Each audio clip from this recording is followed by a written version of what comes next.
Good evening, everyone. We'll give people a few minutes to join Dr. Moretz, and we are live now on Facebook and YouTube. I am going to my YouTube page to share this live stream to my ministry page. We're live now on Facebook. Left my volume up. So I'm going to share this here and give people just a minute to sign on. Come on, everybody, sign in. Let me know you're on here so we can give you a shout out. And we have Dr. Christian Moretz on with us tonight. We're going to talk about faith and science, and we're going to have a conversation about COVID and hopefully enlighten some people, give some people an understanding of how we can stay safe and get through this pandemic and get on the other side of this. So we're hoping to be able to share some good information with you all tonight. So I see we have a few people on. Shoot me a message in the chat so I'll know you're on here so we can say hello to you. We're thankful that you are joining us. I'd stopped, Dr. Moretz, I'd stopped doing a Monday evening. I was only doing Sunday evening lately, but because this is a special opportunity, we have, we did a Monday evening. So we're looking forward to some people joining us. Doris Jimerson is joining us from YouTube. Thank you so much for joining us. Hope you guys are doing well. Hope you all are doing well. Ashley Terwilliger, great to see you. Good evening. I'm most interested in tonight's topic. I even asked Eddie to put B to bed tonight. Awesome. Awesome. Happy anniversary to you guys too, by the way, Ashley. Hope you guys had a good celebration. So again, family, we have Dr. Christian Moretz joining us tonight. And I want to share with you that Dr. Moretz is joining us tonight as a favor to a friend, not representing Novant Health, not representing any specific church or anything, but simply because I asked if he would not mind coming on and giving us some information about COVID, talking about faith, talking about science, because with some of the things that are being said out there about COVID, even in the church setting, I just want to make sure that people are getting good, solid information and able to make educated choices, not just following something they heard somebody say or following some false belief and putting themselves and other people in danger. Want to make sure that people are able to make an educated choice when it comes to COVID. So Dr. Moretz, thank you so much for joining us and being willing to be a part of it this evening. We greatly appreciate it. Thank you so much, Julian, for having me. Absolutely. So Dr. Moretz is a native of Gastonia, where he grew up. He practiced medicine here in Winston-Salem.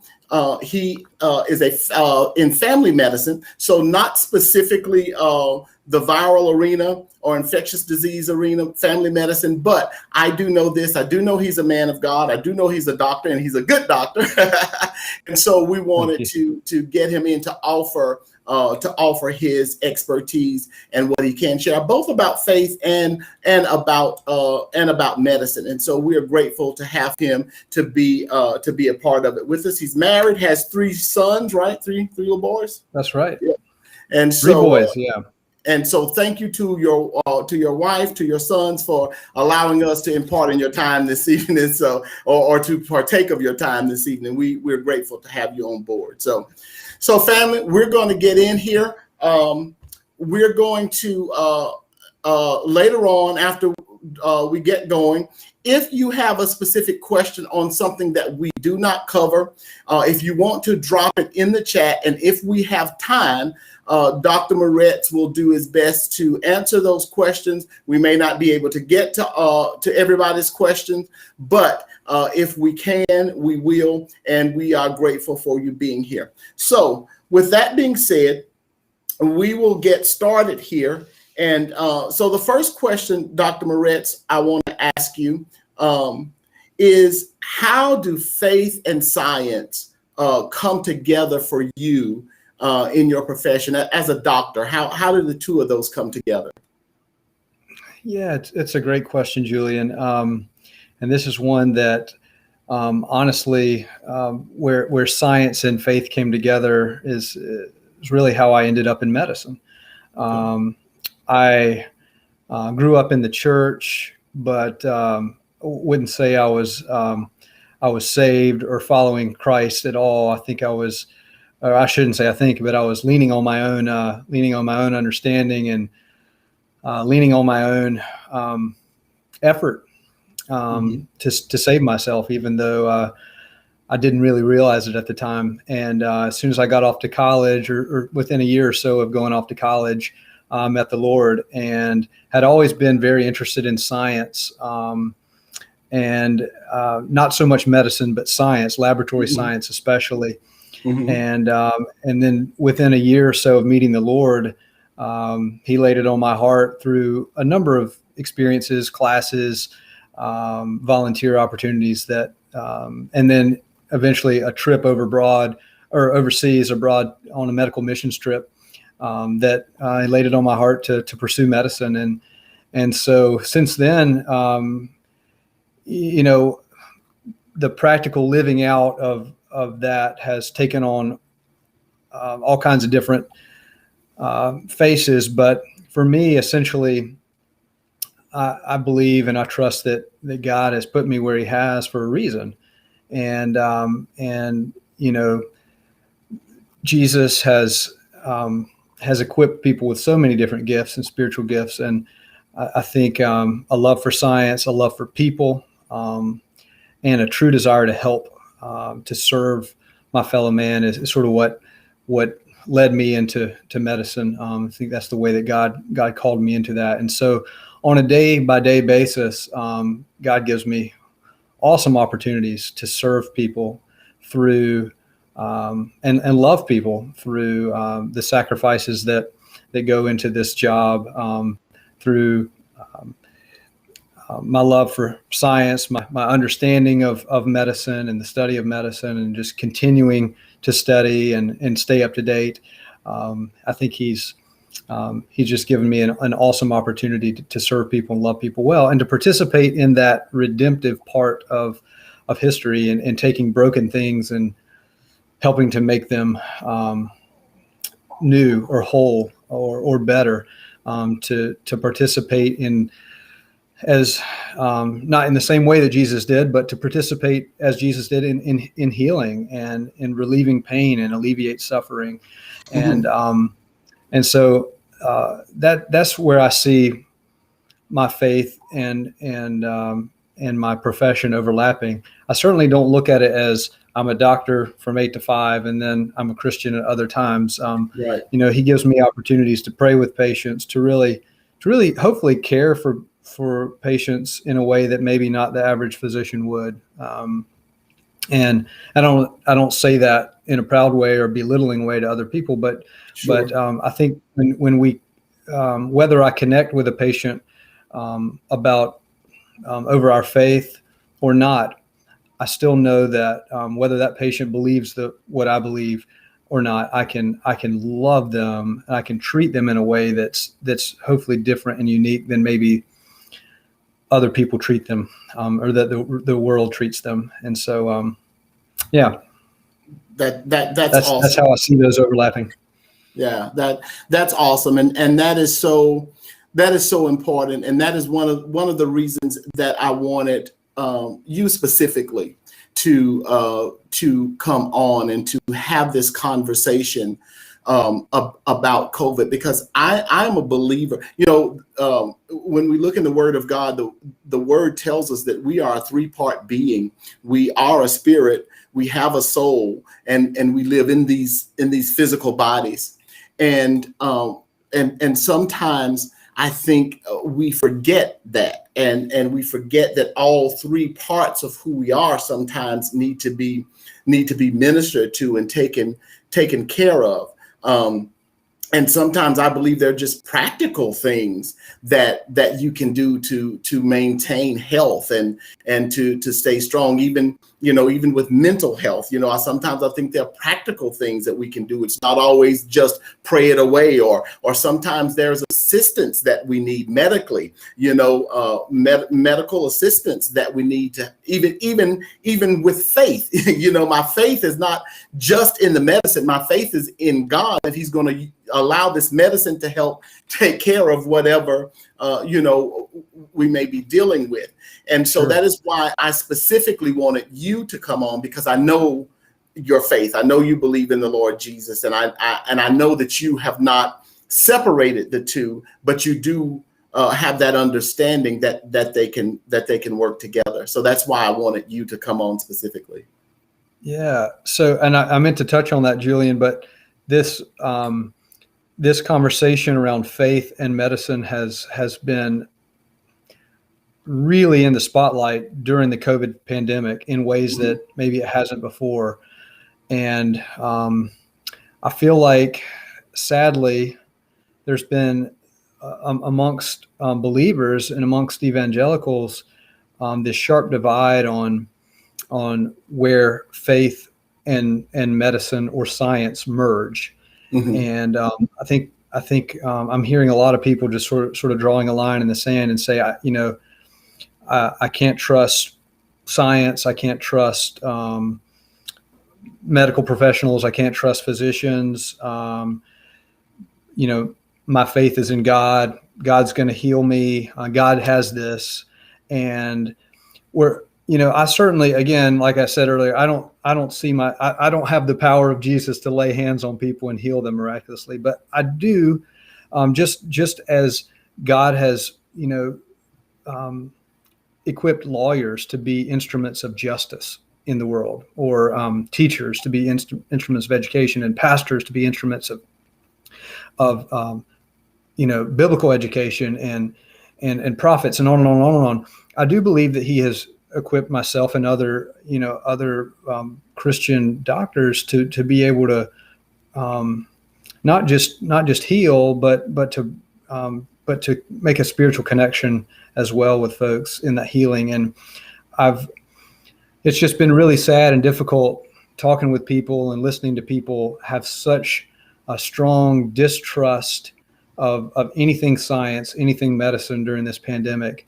And you hear, every day another person on the news is dying from COVID who shunned the vaccine or shunned medical science and research. And certainly we know God is sovereign. He's in control of everything. He is bigger than COVID. He is bigger than this pandemic. And we don't know why he has chosen to not end it already, other than in a general sense to hopefully bring glory to himself. Mm-hmm. But just because God is sovereign and bigger than the pandemic, and just because we can trust him, doesn't also mean at the same time that we shouldn't use wisdom, and that we shouldn't use the science and the knowledge that he's given to certain individuals around the world, to use that for healing and to ease suffering and to prevent suffering and to prevent disease, which was where I see the big overlap of those two science and faith camps coming in to this argument. I don't think they have to be separate. Right. I agree with you, Dr. Moretz. I think, and I'll say this and I'll go to my next question, but it's been disheartening for me how to see and hear some of the things that are being said amongst the believers when it comes to COVID, because I believe that God gives us common sense, about things. I ministered at a prayer conference once several years ago. And when I got finished ministering, I sat down, and someone brought me a glass of water, and I took a drink of water, and there was a fly flying around in the room. And so I took the napkin from under my glass and laid it on top of my water. And when there was a break in the speakers, a young lady came over, and she was going to be real spiritual. She removed the napkin napkin from my glass and said, God can keep that fly from getting in your water. You don't have to cover your glass. Well, my first thought is, why would I spend time exercising my faith to believing God to keep a fly out of my glass when I have the common sense to take something and cover my glass up? That, to me, that's not spiritual. To me, that's not faith. To me, that's carnal and religious thinking. To me, that's what that is. Because it's just, it's some things to me are just common sense. I don't need to believe God for that. The devil tempted Jesus to jump off the cliff, and Jesus said, "Thou shalt not tempt the Lord." Jesus knew that God was able to save him, and the word said, hey, I'll give the angels charge over you to keep you in all your way. But Jesus said, no, why am I going to tempt God to do that?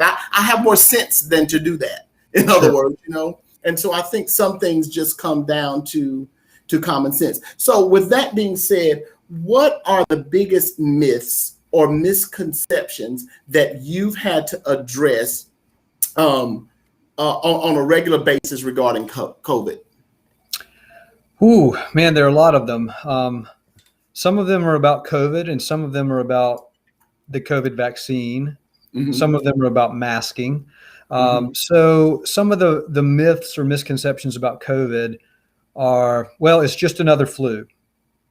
So yes, it is another virus. Flu is a virus, and coronavirus is a virus. So yes, they are similar in that regard. But fatality rate is significantly higher, has been significantly higher up to this point in coronavirus versus the typical flu. Now, of course, we go back to 1918, which was a worldwide flu pandemic. That was really bad. A lot of people died. But on the average year, influenza is not nearly as deadly and as harmful as coronavirus has been. And influenza is a seasonal virus. It tends to come in around October, November, and it's generally gone by around April. Sure. Whereas this has already shown us, we're going on 19 months with this thing. Right. So that's one misconception. Dr. Moretz, would you continue addressing the people? I will be able to hear you. I'm going to have to go off screen for just a moment. Sure. Because I totally forgot my cord for my computer, and my battery is running low, and I don't want it to run out while we're on. So I'll keep going. Yeah. But I'll hear you. So some other misconceptions, and maybe I shouldn't even say misconceptions, but I've heard a lot of people angry and upset about the origins of this virus. Things such as, well, this virus was made in a lab. This was genetically engineered by humans, and it was released. I've heard it was released by the U.S. government to try to weed out, excessive population growth around the world. Things like the vaccine was bioengineered to have a chip in it so that the government or certain information technology companies can track people better and things like this. So I've heard, these from my patients in my office face to face telling me these reasons why they distrust the government or distrust the government's vaccine, even though it's not the government's vaccine. Let's be clear about that. But so I've heard those types of things. I've heard, the biggest one that I deal with on an almost daily basis is the concern about the speed or the rapidity at which the vaccine was created. I hear concerns about still, even now, even though this has been out for a long time, and I feel like the scientific information has been out there for people to digest for a while, but this concern, when they hear the word RNA or mRNA, it sounds so much like DNA, and we think our minds go straight to, okay, genetic material. This vaccine is going to somehow be, reworking our genetics or causing us to develop cancer or something like that. It's going to change who we are at a genetic level. And so that's, I think, the biggest misconception. that I hear and that I have to speak against, because it seems like the average person doesn't understand how the two mRNA vaccines work. And I'm not speaking about the Johnson & Johnson vaccine right now. By the way, let me make this clear. I'm not speaking on behalf of any drug company. I don't have any right. Have stock in any of these companies. I'm not being paid because by that will come up. So, yeah, people will say that you're on here doing that because you have stock in the company.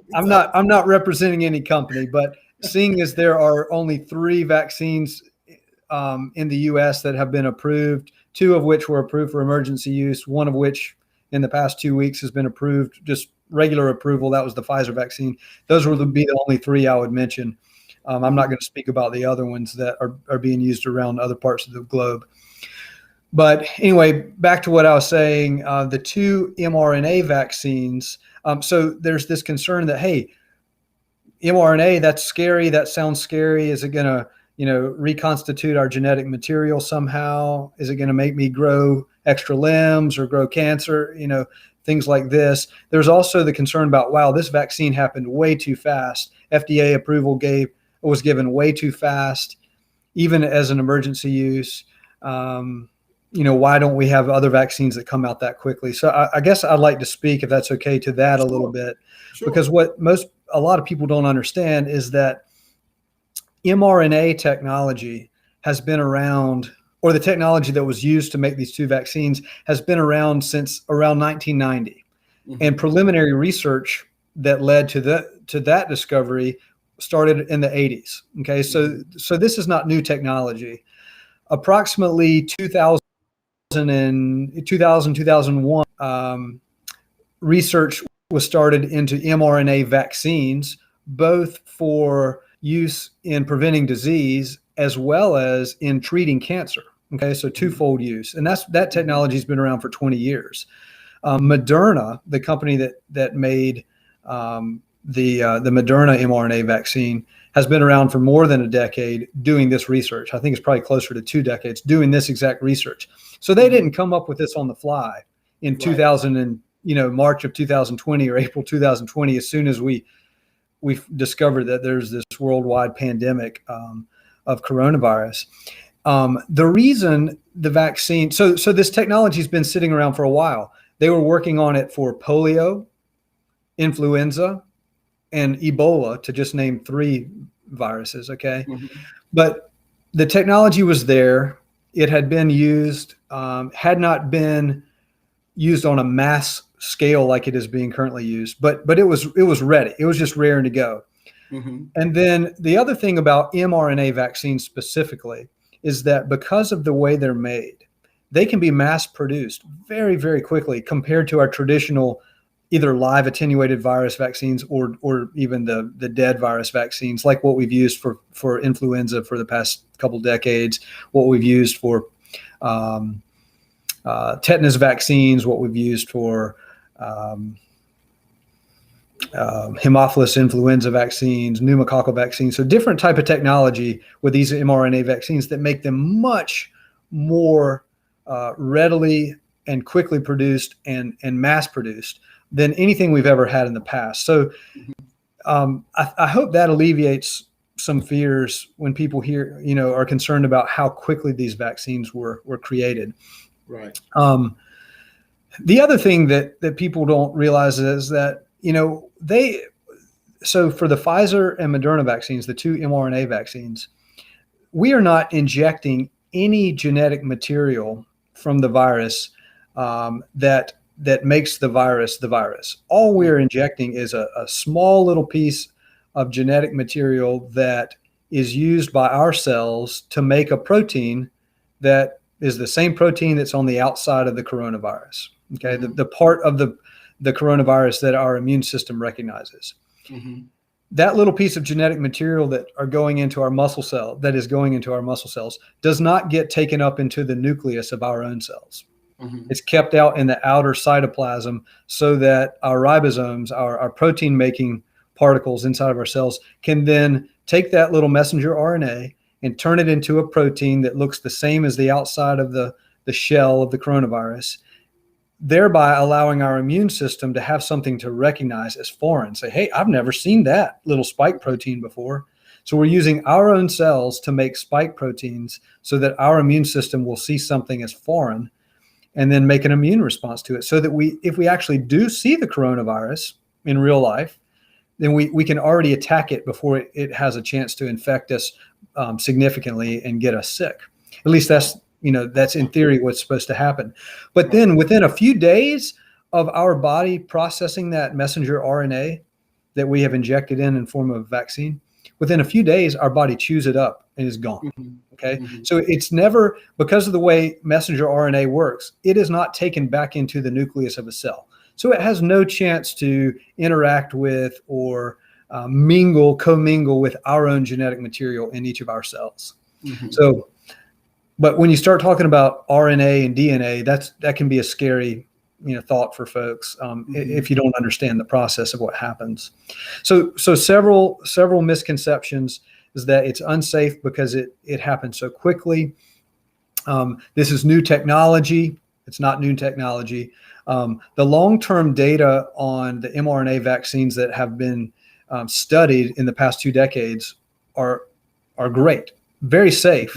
If you're going to have some sort of side effect or reaction to one of these vaccines, the mRNA vaccines, it's going to happen quickly, within days to weeks, maybe a month. But we're not seeing these long-term reactions with mRNA vaccines like you might see with some of the other type of vaccines, such as like a Guillain-Barré syndrome, where your immune system sort of starts to attack your nerves from their ends, working their way upward.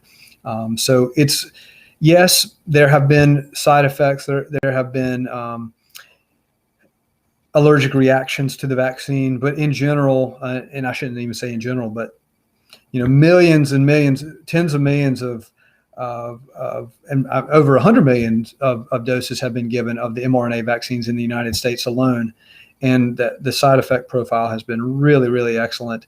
And so I feel like from a safety standpoint, we're in a really good situation here in the U.S. having 2 very good mRNA-based vaccines. And I hope that speaks to some of those misconceptions or concerns. And if people have other ones they want to shoot up on the screen there, I'll be happy to address those. Yeah, I hope it does too. And I think about Dr. Moretz when you talked about the side effects. We see commercials on TV all the time about different types of medication for blood pressure, diabetes, all kinds of things that people deal with, that people take on a regular basis. I don't know of any medication that does not list some type of risk involved. And I don't think there ever will be, because we're human, but we still trust other medications, when it comes to other areas of our lives that may be affected medically by something. There is always that small risk that the powers that be are obligated to let us know those risks are there, correct? Absolutely. Yeah. Even a baby aspirin, baby aspirin can make you bleed. Baby aspirin can make your ears ring, just to name a couple things. Tylenol can harm your liver. And anything you ingest, whether it's a medication, whether it's a plant, an herb, whether it's food, you could theoretically develop an allergic reaction to. So, but like I said, these vaccines are very, very safe. Theoretically, you could have an allergic reaction to one of these, and there are certain people who should not take these vaccines. A small percentage of patients who should not, but the vast majority of us can safely take these vaccines without fear or concern that something's going to happen in terms of a serious side effect or an allergic reaction. So, but the other thing, I think one of the big hangups which neither myself nor anybody in this world is going to be able to get past, is that in August 30th, 2021, we don't have years and years and years of safety data on Pfizer's or Moderna's or Johnson & Johnson's vaccines, right? We don't, because we've only been in this for a year or so now since they've released these vaccines. Now, we have a few decades of good safety data on mRNA vaccines in general, but we don't have decades of data, safety data on either of the three vaccines that are in the United States. And we can't. It's just too early to have that data. But the data we do have from previous mRNA vaccine trials and from what we're seeing in the original trials before the vaccines were released in December and since then, is that these vaccines are very, very safe. And except for a very small percentage of specific people, you should be able to take these vaccines safely without concern. All right. So speaking to the speed of the development of these vaccines, is it safe to say, what do you call it, the mRNA? mRNA. mRNA. So is it safe to say, and I'm thinking lay terms here, trying to make it make sense to me, the mRNA is somewhat like a base part of the vaccine that has been around, or the part of the vaccine that has been studied for years, and then when the COVID thing came out, they took what information they already knew and just developed a vaccine to combat COVID. Is that similar to what? Right. So in the studies that have been done over the past 2 decades with mRNA or messenger RNA vaccines, they were using messenger RNA from different viruses, like I mentioned, Ebola, polio, influenza. When I was doing lab research in college, an undergraduate degree 20 years ago, we hadn't even sequenced the human genome yet. Okay. A lot has changed in 2 decades. And once the human genome was able to be sequenced and other genomes were able to be sequenced, the technology has changed so that these things can be done very, very quickly. So that project, the human genome sequencing, took months and probably years. When I was doing research in college with machines that replicated genetic material, we were using humongous machines, and it took, it would take days. The process would take days. Now I've got a little machine in my office that's about yay big that can tell me if you've got COVID within 15 minutes using that same technology in a box this big. So all that's just an illustration to say that the technology behind biogenetics and biogenomics has changed significantly. So we can do things way faster and with much smaller machines. And the point is that it didn't take the original research scientists, when they got a hold of the virus, the coronavirus, when they first got a hold of it, it took them no time at all, really, to sequence the entire genome of the coronavirus. Now, the entire genome of the coronavirus is much, much smaller than our human genome, but it didn't take very long. And it didn't take them long because of the amazing technology we have right now. It didn't take them long to figure out which little snippet of genetic material codes for the spike protein on the outside of the coronavirus, which is the part that our immune system recognizes as foreign. It's the part that we can attack to help neutralize the virus before it has a chance to set in and really start to make us sick. So the technology was there. All it took was some scientists in the lab sort of peeling apart the genetics of the coronavirus, determining which little snippet of the genetic material was responsible for making the protein that our bodies recognize as foreign, and then just making copies of it, millions and millions and millions of copies of it. Right. Sort of like with a Xerox machine, making so many copies of it that they could put it inside of a little ball, and then a little fat-based molecule that then can be injected into our muscle and used by our own cells to create that same protein that coats the outside of the coronavirus, that then enables our immune system to say, hey, I've never seen that before. That's foreign to me. I better make an antibody response to it. And that is the process that a person, if you've had the vaccine, that's the process that you're feeling. when you might feel a sore arm those first few days, maybe tired, achy, maybe even a little bit flu-like, you are feeling your immune system ramp up and start to say, hey, that I've never seen that before. I'm going to build immunity to that. And then when you get your second vaccine, if you got the mRNA vaccine, or if you got the Johnson vaccine, you just experienced it the one time. But if you got the second vaccine from one of the mRNA vaccines, then you would have probably felt something even stronger the second go round, because by now your body already has some immunity to that spike protein. And it says, hey, I've seen this before. And so you might feel a little bit more exaggerated response, possibly the second time. Yeah. Dr. Moretz, I love love the way clarified that. Yeah, that's great. And I love the way that you spoke to the advancement of technology, helping to speed up some of the things that need to be done, and how that helped develop the vaccine so quickly. And we don't, and I'm going to take this back to our faith, but still keep it practical. Because we tend to forget the goodness of God towards man. And what I mean by that, when Jesus was on the earth, he pretty much walked everywhere that he went. As he graciously increased mankind's knowledge, we went from walking and riding horses and camels to wagons. The wheel was made and wagons were put together. And so where it used to would take people so long to walk places, they got there a little faster because of the wagon. Then we went from the wagon to automobiles. And so now you're not being pulled by a horse. You have this automobile that is taking you even faster. We went from there to the airplane, or to ships and things, and then to airplanes, where it would take you weeks to drive across country. Now you can get on an airplane and be.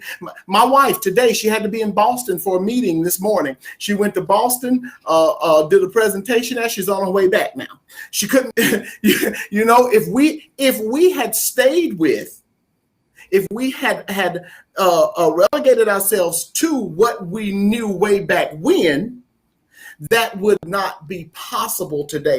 And so we have to get out of the mindset of, oh, this can't, how can this be, this is too quick. Well, if God was able to give us wisdom for those things, why is he not able to give us wisdom to keep our bodies healthy and to combat? See, listen, sometimes we're waiting on God to do something and God is waiting on us. Perhaps it's that God gave us all the information that we needed to stop this pandemic when it started. And because of doubt and unbelief in what God has presented to man through science and medicine, maybe we're the ones that missed it. Does that make sense? It does. It does. And sadly, I think, and this, I'm just speaking on, personal opinion here, but I do feel like we're making a big impact on the pandemic back in, the spring, and not to say that if every person who had gotten the vaccine, who could have gotten the vaccine when they were able to, if they had, that this pandemic wouldn't be still going on. I don't believe that for a minute. I think, we still have children 12 and under 12 who can't get the vaccine. So, but I do regret that more people didn't take advantage of the vaccine when they could, because I do, and a lot of that's misinformation. A lot of it's distrust, distrust in big pharma, distrust in the government. It's been so highly politicized in ways that it really shouldn't have been.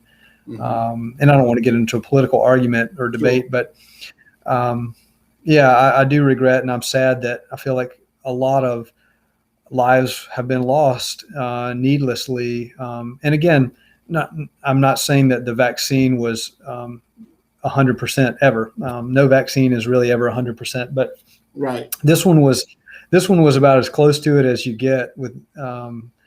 And I think we've sadly let it go back the other direction. Hopefully we can get it under control again. Hopefully the Lord will just be gracious and merciful and put a stop to it through whatever way he sees fit. But I certainly do feel like this vaccine was a really good opportunity, and not just the vaccine, but masking, and which is, that's its own controversial topic right there, and the way that interfaces with government and politics. But I feel like using wisdom, using scientific knowledge, and being more trustful of our leadership and our authorities. First Peter speaks clearly to submitting to authority, and certainly not when authority is asking us to step out and sin, to do something that clearly God has told us not to do. But I think it has really shown forth during pandemic that just how little we're willing to trust and respect and submit to our authority when it comes to, okay, we're going to wear our masks when the local government has said, hey, things are really bad here right now, and we need to do that. Or just in general, thinking about serving our neighbor and loving our neighbor. Absolutely. Christ was clear. He said, to boil the law down to two commands, you love the Lord your God with all your heart, soul, mind, and strength. And the second is like it, to love your neighbor as ourselves. And I don't feel like in general, we believers have done a great job during pandemic of loving our neighbor as ourselves, in terms of doing what we can do to protect our neighbor. We've talked a lot about individual liberty. We've talked a lot about doing what's right for me and mine, but we haven't, I feel like a lot of us believers and evangelicals haven't had that mindset of loving neighbor as self. And in this situation, I think that looks like putting on a mask when we're in public, or we're in, at least inside and around other people. Because what we fail to, we think about that mask as being an individual concern, or, hey, if they want to wear that to protect themselves, that's fine and good. I don't want to wear that. But the truth is, unless you are wearing a well-fitted N95 mask, that the mask you're wearing is probably not doing a whole lot for you. It may be doing some for you, but it's more to protect your neighbor. Okay. Mm-hmm. Unless you're wearing a well-fitted N95 mask, the mask, the cloth mask, or even the surgical mask that I wear in my office every day, is doing more to protect my patient who's in front of me, or my neighbor, my friend, my loved one, the person I'm sitting near in church, or behind the row behind in church. I'm protecting them more with my mask than my mask has actually protected me. So to think about it in individualistic terms and just say, well, you can wear a mask if you want to, and I'm going to choose not to.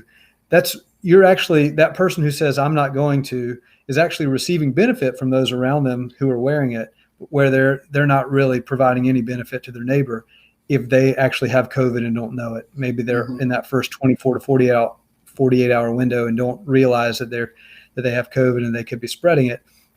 They could be giving it to their neighbor without knowing it. And again, I think this does come down to, and I'm being judgmental and critical here, but this comes down to our selfish hearts a lot of times, which is, I care more about myself and my own comfort than I do about those around me.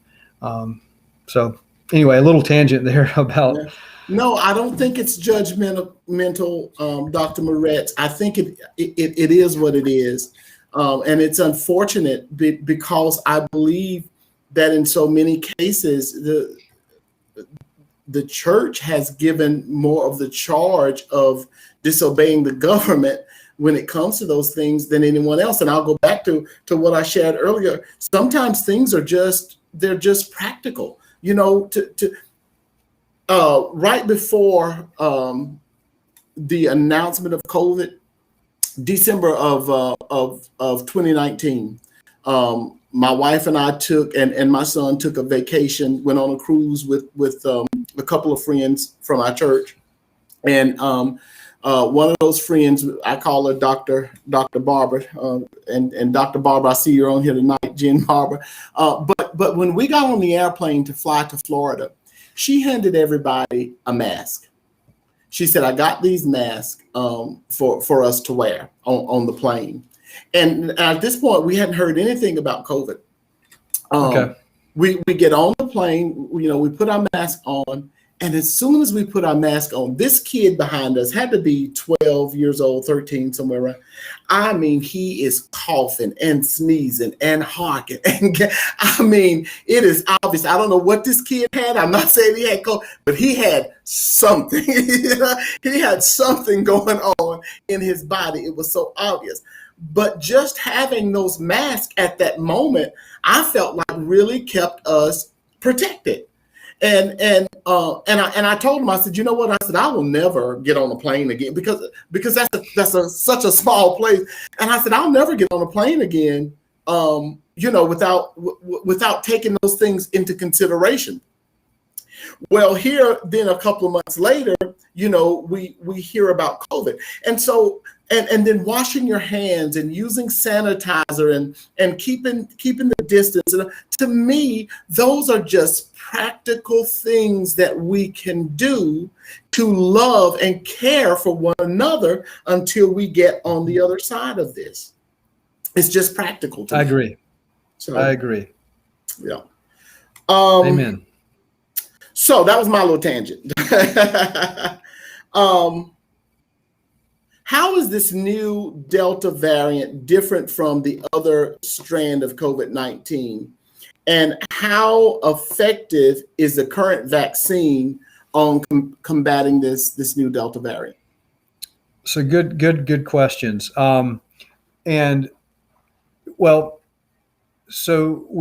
There's a consensus that it appears to be more contagious, probably, depending on who you talk to, probably on the order of twice as contagious as the Alpha and previous variants. And I want to add a caveat to that in a second. I'll come back to that. So maybe help remind me come back to that. So more contagious. Some studies outside of the United States suggest that it may be more deadly as well. So there's concern that it may be more deadly, but certainly more contagious. Interestingly, the viral load that is present is higher than in the Alpha variant and some of the other previous variants. So the amount of virus that's in your nostrils, the amount of virus that's in your body with the Delta variant while you're infected looks like it's higher, which may be why it's so much more contagious, or part of it. In terms of vaccine efficacy, that's interesting, and that's where the caveat comes from. So a study out of England last week looked at the Pfizer vaccine specifically. And again, I'm not representing Pfizer. I'm just telling what their study showed. They were reporting with the previous variants, the initial and previous variants of coronavirus, that their vaccine, the Pfizer vaccine, was 92% effective at preventing COVID if you were fully vaccinated. Okay. Whereas with the Delta variant, the vaccine's efficacy had dropped down to 84%. Okay. Now, some studies here in the U.S. make it seem like maybe it's down in the 60s in terms of percentage of effectiveness, so significantly lower than what the British study showed. But we have to take those studies a little bit with a grain of salt and step back and say, well, so these weren't done these studies weren't done in the lab. These were done in real life human beings who had been vaccinated fully with their Pfizer vaccine. And so what may or may not be different in the time span when these studies were done with the Delta variant compared to the earlier studies? And I would say that in a large part of the United States, at least, from the end of May through present, we are not masking the way that we were in those previous months. Right. And so to just say that the vaccine is less efficacious than it was with those previous viral variants, I don't think I could say that. I don't think I could interpret the data and with good conscience and say, yes, the new Delta variant, the two mRNA vaccines are significantly less effective against the Delta variant than they were with the other variants, because there are other, we've hit a point where we're reaching fatigue, pandemic fatigue. Maybe we're way past it, but people aren't wearing their masks as often. They're for the most of the summer, I feel like, at least here in North Carolina, a lot of our local governments took away mask mandates, and so there are other reasons why this variant may be more contagious, and it may not simply be because the vaccine is less effective. Right. So, but it does appear, if you just take the data at face value, it does appear that the vaccines are not quite as effective as they were. But what we're still seeing in terms of the vaccine is we're still seeing that the high majority of people, 90+% across the country as a whole, 97+% in certain cities, such as here in Winston-Salem, Los Angeles, for instance, is a big city, where we're seeing that 97+% of patients admitted to the hospital or dying from the disease or from COVID have not been vaccinated. So, yes, could you still get the Delta variant or any other variant of COVID if you've been vaccinated? Certainly, you sure could. You're probably more likely to get the Delta variant fully vaccinated than you were if it were not the Delta variant. But your likelihood of being hospitalized or dying from COVID, if you've been fully vaccinated with any of the vaccines, whether it's mRNA or the Johnson vaccine, is significantly lower. Your likelihood of getting COVID is about 5 times higher if you've not been vaccinated. And depending on what part of the country you're in, your odds of being hospitalized or dying from COVID may be up to 30 times greater if you have not been vaccinated than if you have been vaccinated. So I think those are pretty compelling statistics for go get your vaccine if you haven't. Absolutely. So we're coming up on the 8 o'clock hour, and I want to respect your time, Doctor, but I want to try to get a couple of questions in here that I think are kind of important.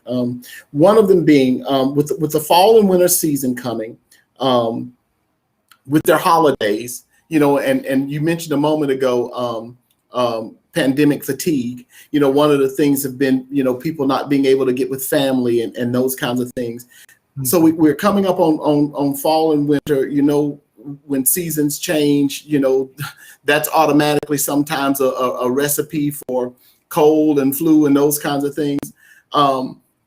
What recommendations would you make for safe family gatherings right now? Sure, good question. So, first of all, if everybody who's going to plan together can be vaccinated, that'd be great. Obviously, at this point, 11-year-old and under can't be vaccinated.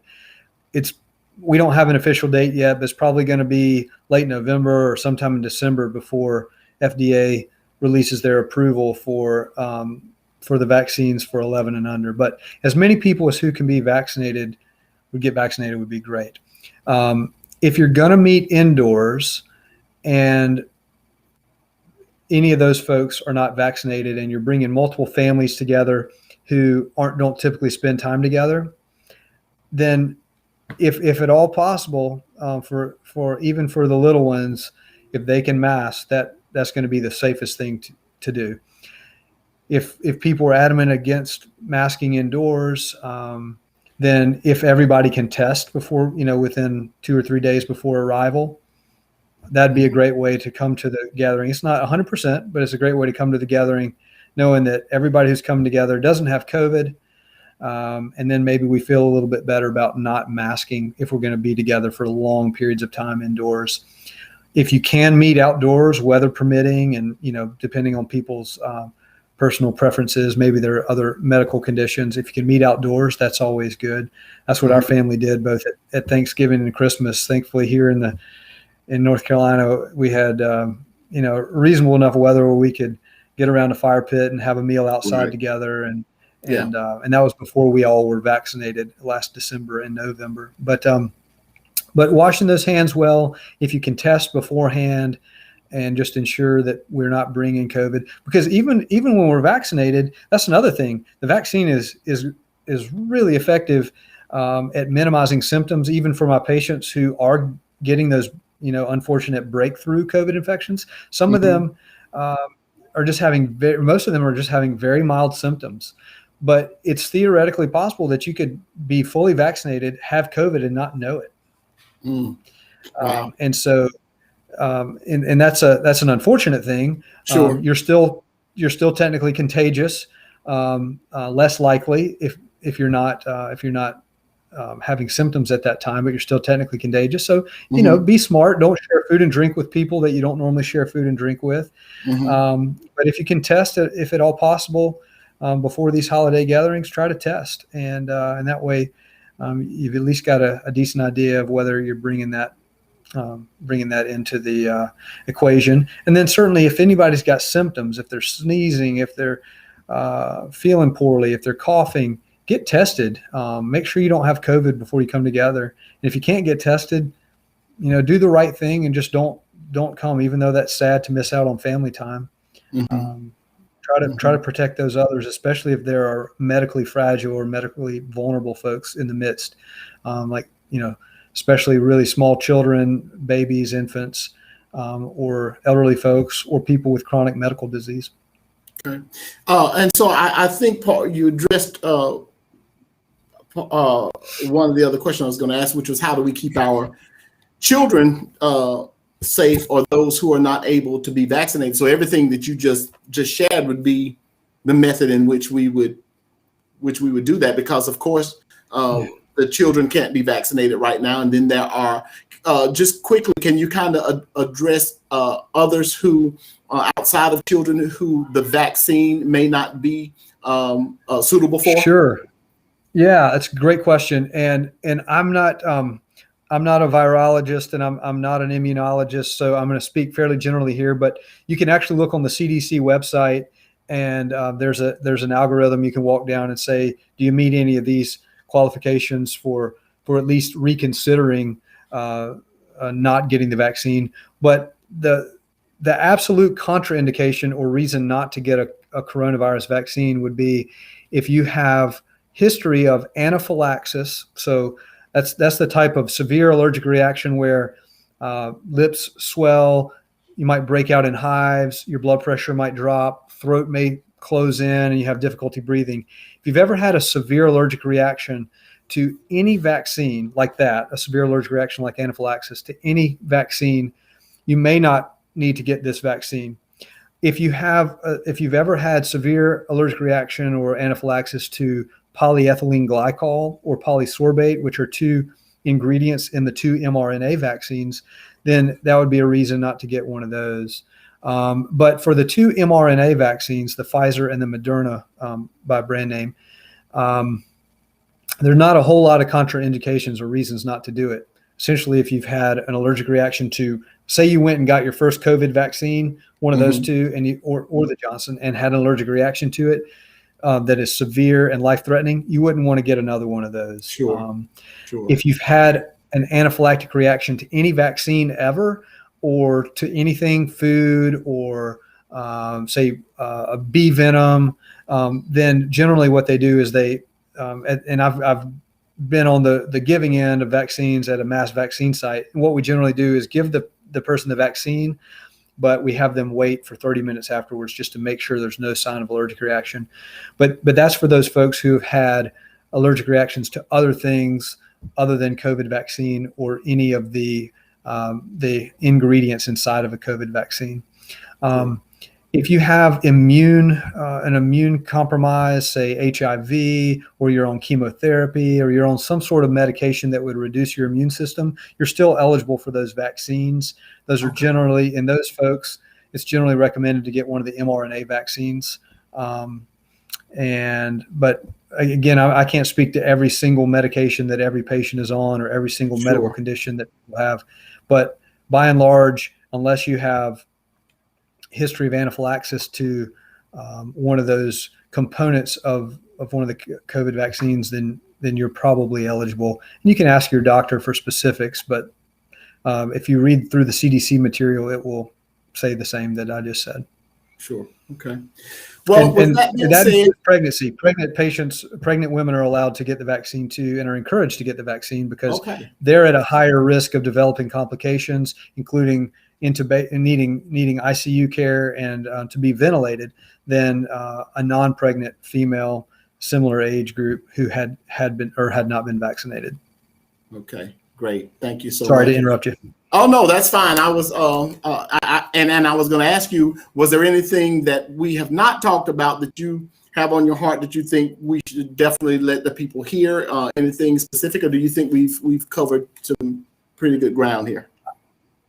I think I've covered the big topics and big points I wanted to hit. But if anybody on the live stream tonight has any questions specific to me that I can answer, I'll be happy to do my best to try to answer. Awesome. So I hadn't seen any come in the chat yet. While we're just giving people a minute or two if they want to ask a question. Thomasine Gaither, thank you for joining us tonight. Glad to see you. That's my sister. Doris is my sister too, that I mentioned earlier. So glad you ladies are on here. So while we're waiting to see if anybody's going to drop any questions in the chat, again, I just want to inform everyone, Dr. Moretz is not doing this on behalf of any entity. He's not doing it on behalf of Novant Health. He's not doing it on behalf of his church. He's not doing it on behalf of any drug company. He is doing a friend a favor and coming on tonight because we want to educate the community. We know we're going into, again, a season of cold weather and holiday gatherings and those kinds of things, and we're wanting to do everything that we can to reach the community, give people good information, and hopefully help people make good educated choices, not flying off the cuff, not listening to all the misinformation that is out there. Nobody, Dr. Moretz alluded to it earlier, nobody's ejecting a chip in your arm. Government's not trying to keep up with you. And even with the virus, that we don't think, even with the vaccine, we don't think you're less of a Christian. We don't think you have less of a faith walk. We still use our faith with these kinds of things. So we just want to get that information out there and let as many people know as we can some good, honest facts about faith and science and how they come together. So if you would please do me a favor on Facebook and YouTube, if you would hit the like button, if you would hit the share button, so that this information can get out there, so that others can see this, and hopefully I'm going to share it over the next couple of weeks, and hopefully just we can get as many people in our communities to see this, get this information as we possibly can, and help keep people as safe as we can. Pastor Sylvia Mankins up in Ohio, thank you so much for joining us. We appreciate you being on here again with us.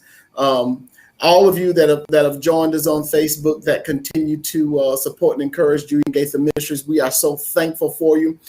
You can always find us at www.juliangaitherministries.com. You can like us on Facebook at Julian Gaither Ministries. If you want to sow financially into this ministry, you can find a giving tab on our website. We appreciate all the financial help, and do know that you are loved, you are appreciated, and you are prayed for. Dr. Moretz, I don't see any questions coming through the chat, so I'm going to assume that means you did such an awesome job explaining things that you just blew them out of the water and you answered everybody's questions. So again, thank you so much for being willing to come on board. Well, thanks for giving me the opportunity to speak, and thanks for all of you who listened, and just wish you the best. God bless you all, and thanks, Julian, for having me on. Absolutely. We love you all. You guys have a good night. We'll see you. I'll be on Sunday evening. Oh, everybody, we're grateful for Jen Barber and Precious Harris last night. Did an awesome job. Gave us some great topics, some good information out there on how to thrive in every season of your life. If you didn't see it last night, go back and watch it. Watch the live stream. It's still up on the page. So we thank God for those ladies and for what they fed us with last night. We love you all. God bless you. We'll be back with you on Sunday evening at 7 o'clock.